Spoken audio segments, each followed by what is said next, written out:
House of Mirth by Edith Wharton. Chapter 6. I'm Catherine. Be reading that today. I wanted to mention a little bit about Edith Wharton and her writing. It's just wonderful. It's such a treasure to read. It's a treat. Some of the sentences really grab me. So, for example, this one's quite funny. They're talking about a lady who loves to banter. She's funny. Her name is Miss Corby. Miss Corby's rule was jocularity. She always entered the conversation with a handspring. That's pretty funny. It's a nice way of saying it. Another way, this one's more poignant. Lily is realizing that maybe it's not all it's cracked up to be, this rich lifestyle and the people in it.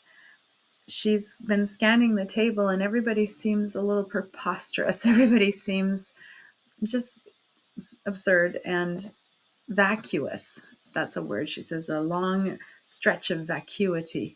So let me just read this. It's a couple sentences. Lily smiled at her classification of her friends, how different they had seemed to her a few hours ago. Then they had symbolized what she was gaining. Now they stood for what she was giving up. That very afternoon, they had seemed full of brilliant qualities, and now she saw that they were merely dull in a loud way.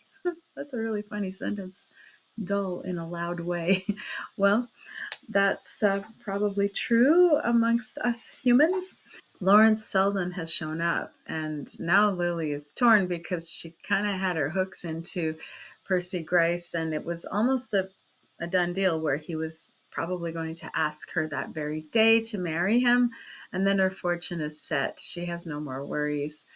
But when Seldon shows up, she just wants to spend time with him. He's so interesting. She can be herself with him.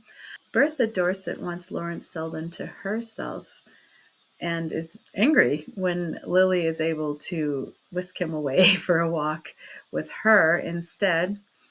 So it's hard to say what's going to happen. I like this book because you just don't know what's going to happen next. But we will know what happens in chapter 6 because I'm about to read it. Chapter 6. The afternoon was perfect. A deeper stillness possessed the air, and the glitter of the American autumn was tempered by a haze which diffused the brightness without dulling it. In the woody hollows of the park there was already a faint chill, but as the ground rose the air grew lighter and ascended the long slopes beyond the high road. Lily and her companion reached a zone of lingering summer. The path wound across a meadow with scattered trees. Then it dipped into a lane plumed with asters and purpling sprays of bramble, whence, through the light quiver of ash leaves, the country unrolled itself in pastoral distances. Higher up, the lane showed thickening tufts of fern, and of the creeping glossy verdure of shaded slopes. Trees began to overhang it, and the shade deepened to the checkered dusk of the beech grove. The boles of the trees stood well apart, with only a light feathering of undergrowth.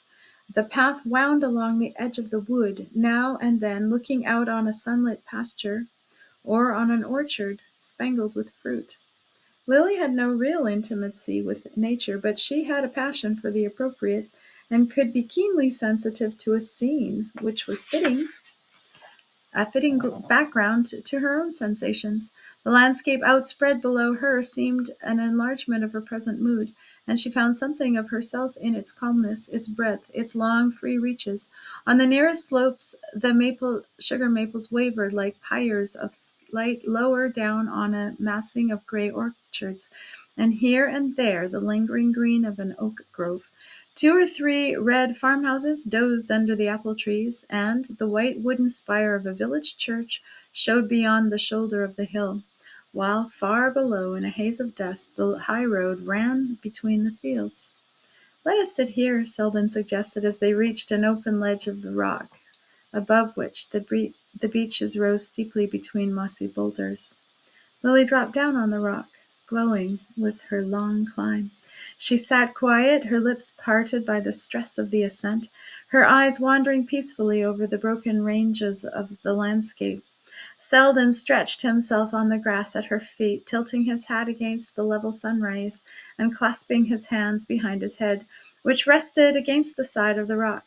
He had no wish to make her talk. Her quick-breathing silence seemed a part of the general hush and harmony of things. In his own mind there was only a lazy sense of pleasure, veiling the sharp edges of sensation, as the September haze veiled the scene at their feet.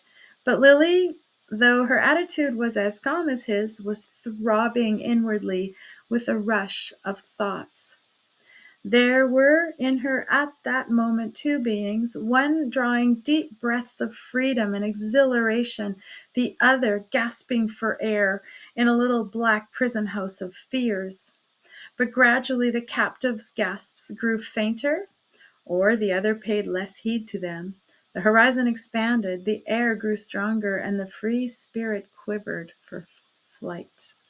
She could not herself have explained the sense of buoyancy which seemed to lift and swing her up above the sun-diffused world at her feet. Was it love, she wondered, or a mere fortuitous combination of happy thoughts and sensations? How much of it was owing to the spell of the perfect afternoon, the scent of the fading woods, the thought of the dullness she had fled from? Lily had no definite experience by which to test the quality of her feelings. She had several times been in love with fortunes or careers, but only once with a man. That was years ago when she first came out, and had been smitten with a romantic passion for a young gentleman named Herbert Melson, who had blue eyes and a little wave in his hair. Mr. Melson, who was possessed of no other negotiable securities, had hastened to employ these in capturing the eldest Miss Van Osburgh. Since then he had grown stout and wheezy, and was given to telling anecdotes about his children. If Lily recalled this early emotion, it was not to compare it with that which now possessed her. The only point of comparison was the sense of lightness, of emancipation, which she remembered feeling in the whirl of a waltz or the seclusion of a conservatory during that brief course of her youthful romance. She had not known again till today that lightness, that glow of freedom, but now it was something more than a blind groping of the blood. That particular charm of her feeling for Seldon was that she understood it. She could put her finger on every link of the chain that was drawing them together. Though this popularity was the quiet kind, she felt rather than actively expressed among his friends. She had never mistaken his inconspicuousness for obscurity. His reputed cultivation was generally regarded as a slight obstacle to easy intercourse, but Lily, who prided herself on her broad-minded recognition of literature, and always carried an Omar Khayyam in her traveling bag, was attracted by this attribute, which she felt would have had its distinction in an older society. It was, moreover, one of his gifts to look his part, to have a height which lifted his head above the crowd, and the keenly modeled dark features which in a land of amorphous types gave him the air of belonging to a more specialized race, of carrying the impress of a concentrated past. Expansive persons found him a little dry, and very young girls thought him sarcastic. But this air of friendly aloofness, as far as removed as possible from any assertion of personal advantage, was the quality which piqued Lily's interest. Everything about him accorded with the fastidious element in her taste, even to the light irony with which he surveyed what seemed to her most sacred. She admired him most of all, perhaps, for being able to convey as distinct a sense of superiority as the richest man she had ever met. It was the unconscious prolongation of this thought which led her to say presently with a laugh, "I have broken 2 engagements for you today. How many have you broken for me?" "None," said Seldon calmly. "My only engagement at Bellomont was with you." She glanced down at him, faintly smiling. "Did you really come to Bellomont to see me?" "Of course I did." Her look deepened meditatively. "Why?" she murmured with an accent which took all tinge of coquetry from the question. Because you're such a wonderful spectacle. I always like to see what you are doing. How do you know what I should be doing if you were not here? Seldon smiled. I don't flatter myself that my coming has deflected your course of action by a hair's breadth. That's absurd, since if you were not here, I would not obviously be taking a walk with you. No, but your taking a walk with me is only another way of making use of your material. You are an artist, and I happen to be a bit of color that you are using today. It's part of your cleverness to be able to produce premeditated efforts extemporaneously. Lily smiled also. His words were too acute not to strike her sense of humor. It was true that she meant to use the accident of his presence as part of a very definite effect. On that, at least that was the secret pretext that she had found for breaking her promise to walk with Mr. Gryce. She had sometimes been accused of being too eager. Even Judy Trenner had warned her to go slowly. Well, she would not be too eager in this case. She would give her suitor a longer taste of suspense. Where duty and inclination jumped together, it was not in Lily's nature to hold them asunder. She had excused herself from the walk on the plea of a headache, a horrid headache, which in the morning had prevented her venturing to church. Her appearance at luncheon justified the excuse. She looked languid, full of suffering sweetness. She carried a scent bottle in her hand. Mr. Gryce was new to such manifestations. He wondered, rather nervously, if she were delicate, having far-reaching fears about the future of his progeny. But sympathy won the day, and he besought her not to expose herself. He always connected the outer air with ideas of exposure. Lily had received his sympathy with languid gratitude, urging him, since she should be such poor company, to join the rest of the party, who after luncheon were starting in automobiles on a visit to the Van Osbergs at Peekskill. Mr. Gryce was touched by her disinterestedness, and, to escape from the threatened vacuity of the afternoon, had taken her advice and departed mournfully, in a dust hood and goggles, and as the motor car plunged down the avenue, she smiled at his resemblance to a baffled beetle. Seldon had watched her maneuvers with lazy amusement. She had made no reply to his suggestion that they should spend the afternoon together, but as her plan unfolded itself, he felt fairly confident of being included in it. The house was empty when at length he heard her step on the stair and strolled out of the billiard room to join her. She had on a hat and a walking dress, and the dogs were bounding at her feet. I thought after all the air might do me good, she explained, and he agreed that so simple a remedy was worth trying. The excursionists would be gone at least 4 hours. Lily and Seldon had the whole afternoon before them, and the sense of leisure and safety gave the last touch of lightness to her spirit. With so much time to talk and no definite object to be led up to, she could taste the rare joys of mental vagrancy. She felt so free from ulterior motives that she took up his charge with a touch of resentment. I don't know, she said, why you are always accusing me of premeditation. I thought you confessed to it. You told me the other day that you had to follow a certain line, and if one does a thing at all, it is a merit to do it thoroughly. If you mean that a girl who has no one to think for her is obliged to think for herself, I am quite willing to accept the imputation. But you must find me a dismal kind of person if you suppose that I never yield to an impulse. Ah, but I don't suppose that. Haven't I told you that your genius lies in converting impulses into intentions? My genius? She echoed with a sudden note of weariness. Is there any final test of genius but success? And I certainly haven't succeeded. Seldon pushed his hat back and took a side glance at her. Success? What is success? I shall be interested to have your definition. Success? She hesitated. Why, to get as much as one can out of life, I suppose. It's a relative quality, after all. Isn't that your idea of it? My idea of it? God forbid. He sat up with sudden energy, resting his elbows on his knees and staring out among the mellow fields. My idea of success, he said, is personal freedom. Freedom? Freedom from worries? From everything. From money, from poverty, from ease and anxiety, from all material accidents, to keep a kind of republic of the spirit. That is what I call success. She leaned forward with a responsive flash. I know, it's strange, but that's just what I've been feeling today. He met her eyes with the latent sweetness of his. Is the feeling so rare with you? He said. She blushed a little under his gaze. You think me horribly sordid, don't you? But perhaps it's rather that I never had any choice.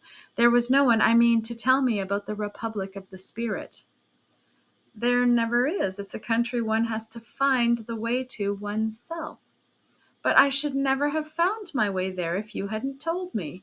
Ah, there are signposts, but one has to know how to read them. Well, I have known, she cried with a glow of eagerness. Whenever I see you, I find myself spelling out a letter of the sign, and last evening at dinner, I suddenly saw a little way into your republic. Seldon was still looking at her, but with a changed eye. Hitherto he had found in her presence and her talk the aesthetic amusement which a reflective man is apt to seek in desultory intercourse with a pretty woman. His attitude had been one of admiring spectatorship, and he would have been almost sorry to detect in her any emotional weakness which should interfere with the fulfillment of her aims. But now the hint of this weakness had become the most interesting thing about her.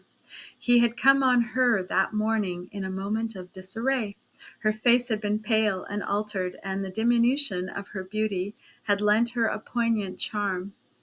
That is how she looks when she is alone, had been his first thought, and the second was to note in her the change which his coming produced.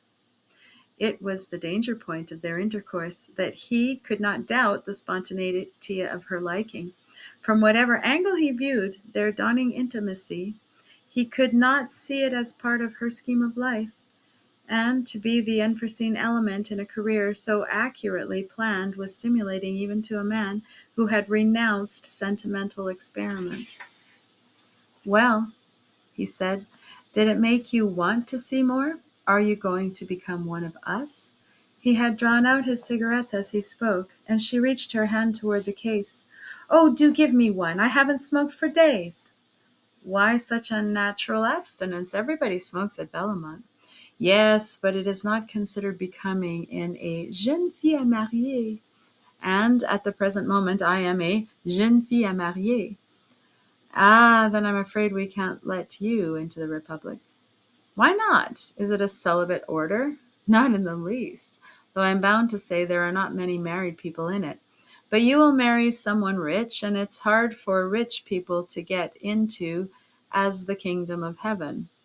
That's unjust, I think, because, as I understand it, one of the conditions of citizenship is not to think too much about money, and the only way to not to think too much about money is to have a great deal of it.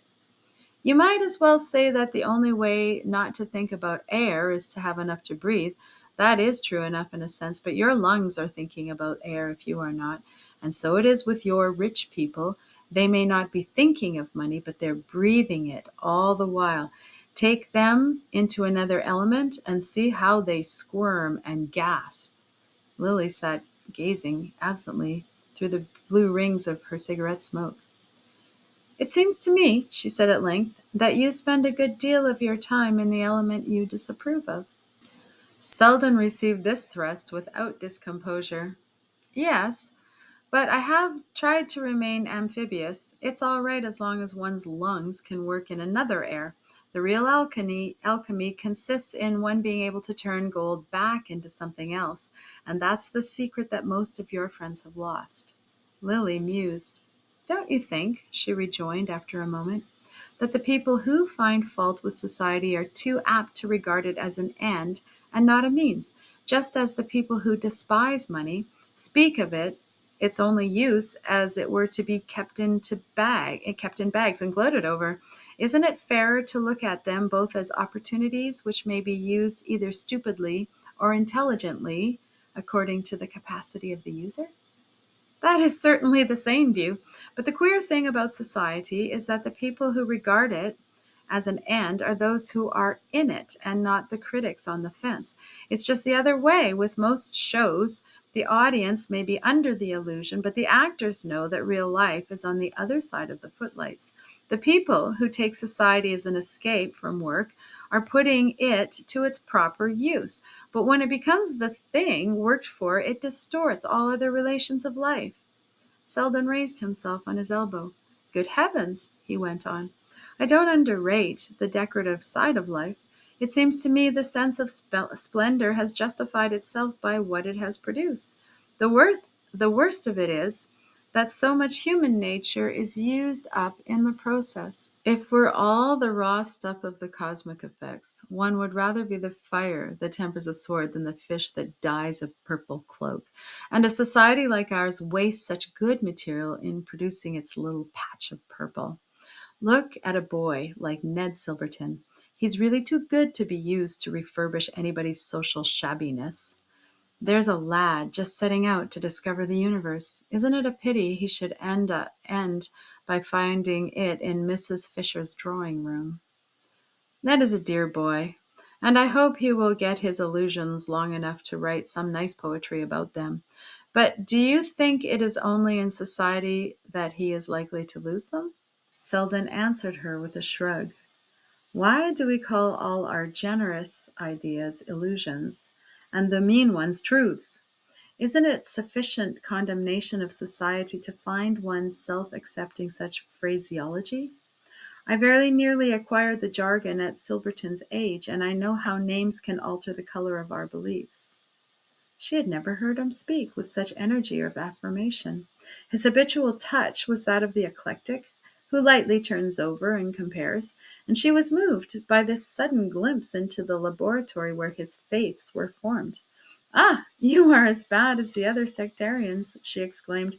Why do you call your republic a republic? It is a close corporation, and you create arbitrary objections in order to keep people out. It is not my republic. If it were, I should have a coup d'etat and seat you on the throne. Whereas in reality, you think I can never get even my foot across the threshold. Oh, I understand what you mean. You despise my ambitions. You think them unworthy of me. Selden smiled, but not ironically. Well, isn't that a tribute? I think them quite worthy of most of the people who live by them. She had turned to gaze on him gravely. But isn't it possible that, if I had the opportunities of these people, I might make a better use of them? Money stands for all kinds of things. Its purchasing quality isn't limited to diamonds and motor cars. Not in the least. You might expiate your enjoyment of them by founding a hospital. But if you think that they are what I would really enjoy, you must think my ambitions are good enough for me. Selden met this appeal with a laugh. Ah, my dear Miss Bart, I am not divine providence to guarantee your enjoying the things you are trying to get. Then the best you can say for me is that after struggling to get them, I probably shan't like them. She drew a deep breath. What a miserable future you foresee for me. Well, have you never foreseen it for yourself? The color rose slowly on her cheek, not a blush of excitement, but drawn from a deep well of feeling. It was as if the effort of her spirit had produced it. Often and often, she said, but it looks so much darker when you show it to me. He had made no answer to this exclamation, and for a while they sat silent, while something throbbed between them in the wide quiet of the air. But suddenly she turned on him with a kind of vehemence. Why do you do this to me? She cried. Why do you make the things I have chosen seem hateful to me, if you have nothing to give me instead? The words roused Selden from the musing fit into which he had fallen. He himself did not know why he had led their talk along such lines. It was not the last use that he would have imagined himself making in an afternoon solitude with Miss Bart, but it was one of those moments when neither seemed to speak deliberately, when an indwelling voice in each called to the other across unsounded depths of feeling.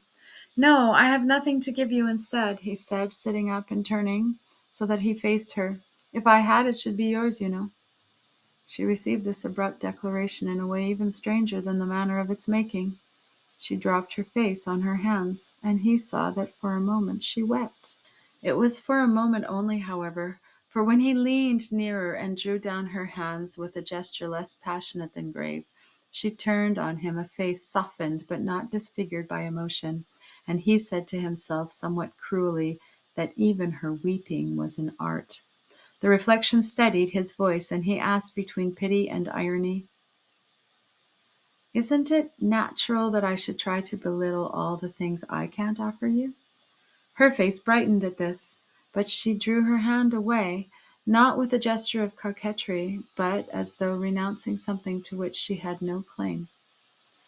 "But you belittle me, don't you?" she returned gently, "in being so sure they are the only things I care for." Seldon felt an inner start, but it was the only last quiver of his egoism. Almost at once he answered quite simply, "But you do care for them, don't you? And no wishing of mine can alter that." He had so completely ceased to consider how far this might carry him, that he had a distinct sense of disappointment when she turned on him a face sparkling with derision. "Ah," she cried, "for all your fine phrases, you're really as great a coward as I am, for you wouldn't have made one of them if you hadn't been so sure of my answer." The shock of this retort had the effect of crystallizing Seldon's wavering intentions. "I am not so sure of your answer," he said quietly, "and I do you the justice to believe that you are not either." It was her turn to look at him with surprise, and after a moment, "Do you want to marry me?" she asked. He broke into a laugh. "No, I don't want to, but perhaps I should if you did."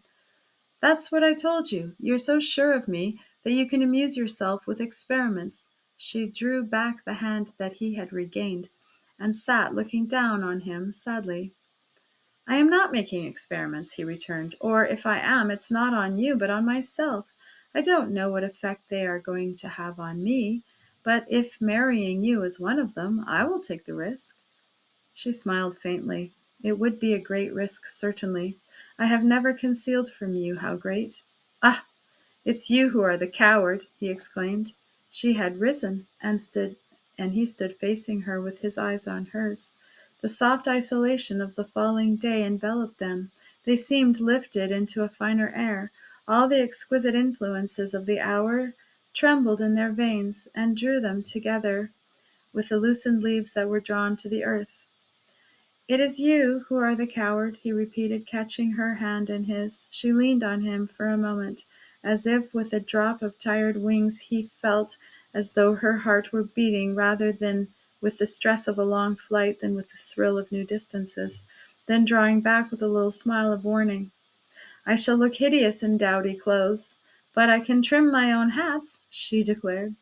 They stood silent for a while at this, smiling at each other like adventurous children who have climbed to a forbidden height from which they discover a new world.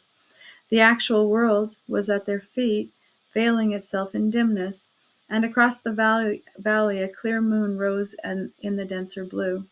Suddenly they heard a remote sound, like the hum of a giant insect, and the following high road, which wound wider through the surrounding twilight, a black object rushed across their vision. Lily started from her attitude of absorption. Her smile faded, and she began to move toward the lane. "I had no idea it was so late. We shall not be back till after dark," she said almost impatiently. Selden was looking at her with surprise. It took him a moment to regain his usual view of her, and then he said with an uncontrollable note of dryness, "That was not one of our party. The motor was going the other way." I know," she paused, as she saw her, and he saw her redden through the twilight. "But I told them I was not well, that I should not go out. Let us go down," she murmured. Selden continued to look at her. Then he drew his cigarette case from his pocket and slowly lit a cigarette.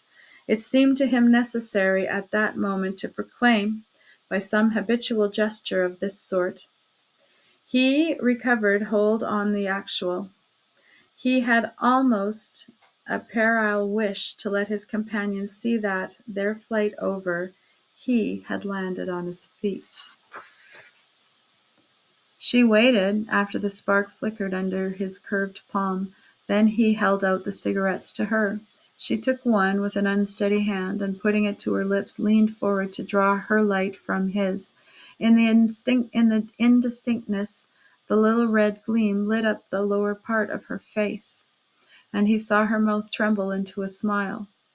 "Were you serious?" she asked, with an odd thrill of gaiety, which she might have caught up in haste from the heap of stock inflections without having time to select just the right note. Seldon's voice was under better control. "Why not?" he returned. "You see, I took no risks in being so." And as she continued to stand before him, a little pale under the retort, he added quickly, "Let us go down." End of chapter 6.